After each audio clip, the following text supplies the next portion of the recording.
કેમ છો કાકી? ક્યાં હતા યાર તમે? સીધા અહીંયા જ આયા ડાયરેક્ટ સ્ટુડિયોમાં કે કશે ગયા હતા? ના એટલે એકચ્યુઅલી હું છે ને શોપિંગ કરવા ગઈ હતી. શોપિંગ કરી આવી? અત્યારે બધું બંધ છે ને શું કરી આવી? એટલે હવે ધાણા જીરું હળદર ને મરચું ને આદુ લસણ ને એવું બધું. આ બધા મને શોપિંગમાં ગણાઈ દીધું. હવે અત્યારે તો આને જ શોપિંગ કહેવાય ને યાર. હું કઈ તમારી જેમ બીજે બધે રખડવા નથી જતી પેલા પાનના ગલ્લા પર. કાકા તમે ગલ્લે જાઓ છો? લા નથી લા કઈ, આ તો એક જ વાર ગયેલો એમાં બવાલ થઈ ગઈ એમ એટલે. હું બબાલ થઈ ગઈ 1.5 કલાક ગલ્લા પર ઉભા રહેલા. શું વાત કરો કાકા, એટલું બધું હું ખરીદ્યું? નથી લા કશું ખરીદ્યું. એમાં હું થયેલું, હું તઈ ખાલી ગયેલો ને ભાઈબંધને મળવા ગયેલો હા તો તઈ ગલ્લા પર ઉભો તો મારા લેંઘાનું નાડું કોઈએ હળગાઈ દીધું લા. હે લેંઘાનું નાણું સળગાયું? હાલા ખબર ને તે લોચો શું પડે ખબર? ગલ્લા પર આવતા જતા બધા લોકો મારા નાડાથી સિગરેટ હળગાઈને જતા હતા.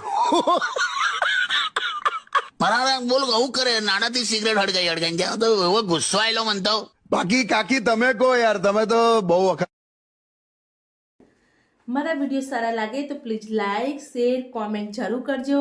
અને જે લોકો નવા છે મારી ચેનલ સાથે જોડાયા નથી તો પ્લીઝ મારી ચેનલને સબસ્ક્રાઈબ જરૂર કરજો, જેથી તમને અવનવા વિડીયો મારા જોવા મળી શકે.